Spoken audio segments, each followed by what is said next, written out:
Hello दोस्तों, कैसे हैं आप सब लोग। तो दोस्तों, आज का हमारा क्वेश्चन रहने वाला है IFRS 1 के ऊपर, first time adoption of international financial standards. So दोस्तों, ये टॉपिक काफ़ी इंपॉर्टेंट है। ये आपको आपकी बीकॉम में भी देखने को मिलेगा और आफ्टर दैट ये आपको एमकॉम के सब्जेक्ट्स में भी ये टॉपिक अवेलेबल है।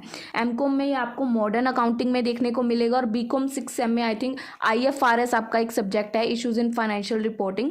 उसके अंदर भी ये क्वेश्चंस या ये चैप्टर्स कुछ ऐसे हैं जो अवेलेबल हैं। सो ये मैं वीडियो कंबाइन बनाने वाली हूँ। अगर आप बीकॉम के स्टूडेंट हैं तब भी आप लोग इस टॉपिक को कवर अप करेंगे, और अगर आप लोग एमकॉम के स्टूडेंट हैं तब भी आप लोग इस टॉपिक को कवर अप करेंगे। सो क्वेश्चन क्या है, explain in detail the provisions बतानी है हमने first time adoption of international financial standard की, यानी कि IFRS 1 की। एक होता है IFRS international financial reporting standard, एक होता है फर्स्ट टाइम, जिसके पीछे यहाँ पे ये 1 लग गया ना, इंटरनेशनल फाइनेंशियल रिपोर्टिंग स्टैंडर्ड 1, उसको बोलेंगे फर्स्ट टाइम अडॉप्शन। ठीक है, कि फर्स्ट टाइम अगर कोई अडॉप्ट कर रहा है तो IFRS 1 क्या है कि अगर कोई IFRS को फर्स्ट टाइम अडॉप्ट कर रहा है तो IFRS 1 लिखा आएगा वहाँ पे। तो इस टॉपिक को आपको मैं इतनी इजी लैंग्वेज में एक्सप्लेन करने वाली हूँ कि इस वीडियो के अंदर आपको ये टॉपिक रट जाएगा, इतना ईजी टॉपिक है। जब मैं बीकॉम कर रही थी ना, सच बताऊँ तो मैंने ये टॉपिक डर के मारे छोड़ दिया था, और मुझे लगता है कि आप लोग भी ऐसा करने वाले हो, क्योंकि बीकॉम में बहुत ज़्यादा ना इस टॉपिक की हाइप बनी हुई है कि इसके ज़्यादा आई थिंक इस चैप्टर के अंदर आपको कितने ही ऐसे टॉपिक मिल जाएंगे जो आप सोचोगे मुझे छोड़ देना चाहिए चैप्टर। और मैंने भी बहुत सारी वीडियोस में आपको बोला होगा कि इसको मत करना, पर ये चैप्टर जब मैंने खुद समझा ना तो बहुत ज़्यादा इजी टॉपिक है ये। सो चलिए वीडियो को फटाफट स्टार्ट करते हैं। सबसे पहले देखिए, the first time adoption of international financial reporting standard एक स्टैंडर्ड है जिसको इशू किया जाता है बाय इंटरनेशनल अकाउंटिंग स्टैंडर्ड्स के through. First time adoption international जो IFRS 1 है ना, इसको कौन इशू करता है? International accounting standards. ठीक है, IFRS 1 को कौन इशू करता है? International accounting standards. और ये IFRS हमें क्या प्रोवाइड करता है? दैट प्रोवाइड गाइडेंस कि कैसे एंटिटी जो ट्रांजिशंस की हैं या आपकी प्रीवियस अकाउंटिंग प्रिंसिपल्स हैं, अगर तो आप लोग IFRS में फर्स्ट टाइम विजिट कर रहे हो ना, तो उसके अंदर ही आपको पूरी गाइडेंस प्रोवाइड करेगा। IFRS 1 जो है वो आपको पूरी गाइडेंस प्रोवाइड करेगा, क्योंकि आप इसको फर्स्ट टाइम अडॉप्ट कर रहे हो, तो इसके अंदर आपको पूरी गाइडेंस प्रोवाइड की जाएगी। अब हम लोग ना इसके यहाँ पे देखो कुछ प्रोविजंस के बारे में बात करनी थी, तो इसकी कुछ जो भी प्रोविजंस हम लिखेंगे उनको हम थोड़ा इजी लैंग्वेज में और ब्रेक डाउन करके लिखेंगे ताकि आपको इजीली समझ आ जाए। कुछ प्रोविजंस हैं बहुत इजी हैं। सबसे पहले इसका मेन गोल क्या होता है? IFRS 1 का मेन गोल क्या है? इसका मेन गोल होता है कि मेक श्योर करना, जब भी एक कंपनी अपने आप को स्विच करती है IFRS के अंदर, तो उसकी जो फाइनेंशियल स्टेटमेंट्स हैं वो क्लियर हों पूरी तरह से, मतलब कुछ भी उसमें ये ना हो कि उनको समझ ही ना आए, और गुड क्वालिटी में बनी हो and can be compared with other, और इतनी सिंपल बनी हो कि किसी के साथ भी उसको इजीली कंपेयर किया जा सके। सो ये इसका मेन गोल होता है IFRS 1 का। ठीक है, अब IFRS 1 किनके लिए होता है? Who is it for?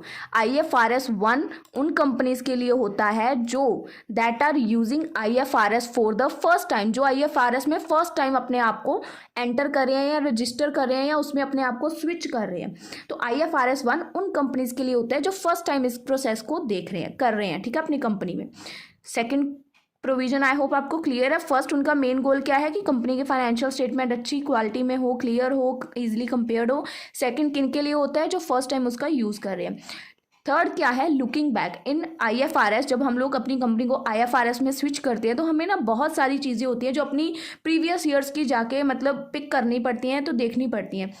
So normally अगर देखा जाए तो when a company switch to IFRS, जब कंपनी अपने आप को IFRS में स्विच करती है तो उसको अपनी पास्ट की सारी फाइनेंशियल इन्फो को मतलब एडजस्ट करना पड़ता है अकॉर्डिंग टू IFRS, ताकि वो उसके अंदर फिट हो पाए।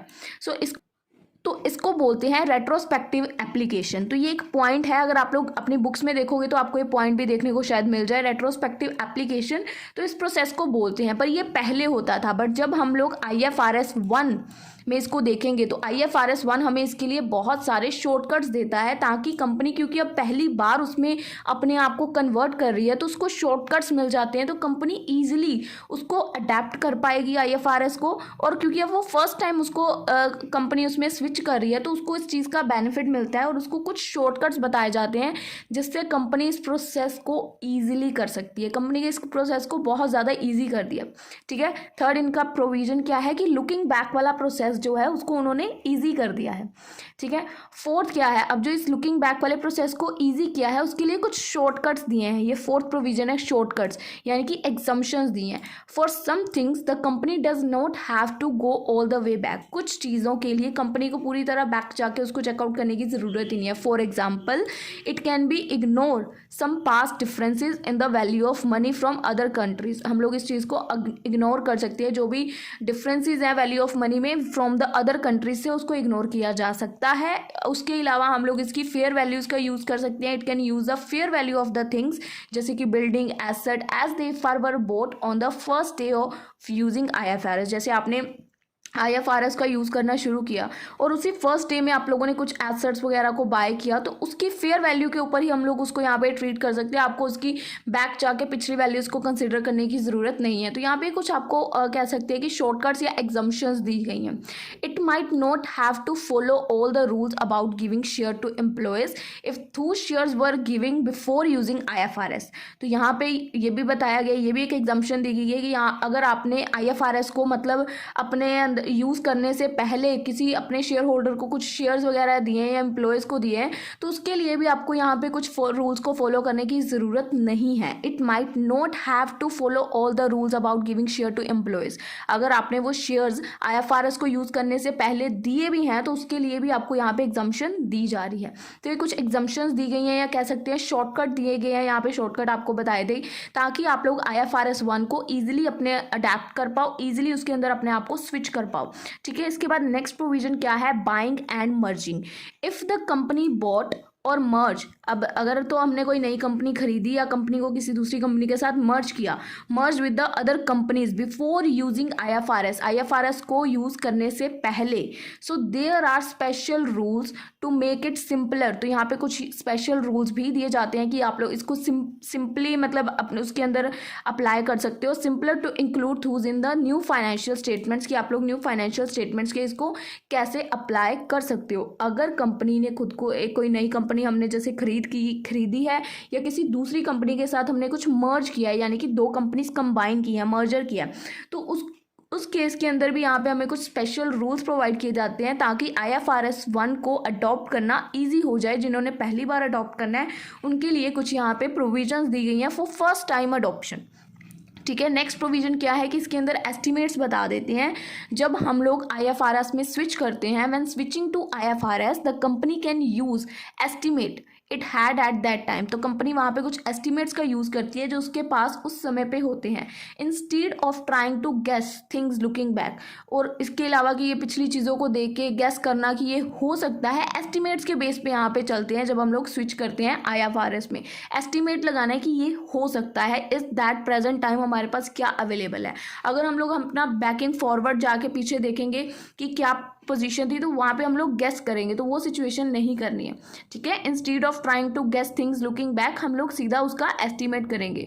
उसके बाद नेक्स्ट प्रोविजन क्या है, कंपेयरिंग विद बिफोर, कंपेयर करना उसके पहले। The company needs to show how its financial number looked before and after using IFRS। Company को यहाँ पे शो करना पड़ेगा कि उसकी फाइनेंशियल स्टेटमेंट के नंबर्स में कितना फ़र्क आया है जब वो IFRS को यूज़ कर रही है उसके बाद और IFRS को यूज़ करने से पहले, looked before and after using IFRS। This help people understand the changes. तो इससे क्या होगा, लोगों को उसके IFRS को अप्लाई करने के बाद या उसमें स्विच करने के बाद जो नंबर्स में चेंज आया है वो लोगों को समझ आएगा कि एक्चुअल में इसने हमारी क्या हेल्प की।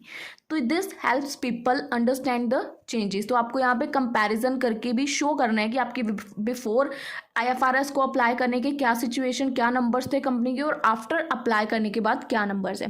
उसके बाद telling everyone, company has to explain its financial statement. तो कंपनी को अपनी फाइनेंशियल स्टेटमेंट सबको बतानी पड़ेगी। Company has to explain in its financial statement how it switch to IFRS and what changes happen, कि कैसे उसने आईएफआरएस में खुद को स्विच किया और उसको स्विच करने के बाद उसकी कंपनी में क्या क्या चेंजेस हुए, ये कंपनी को सबको बताना पड़ेगा।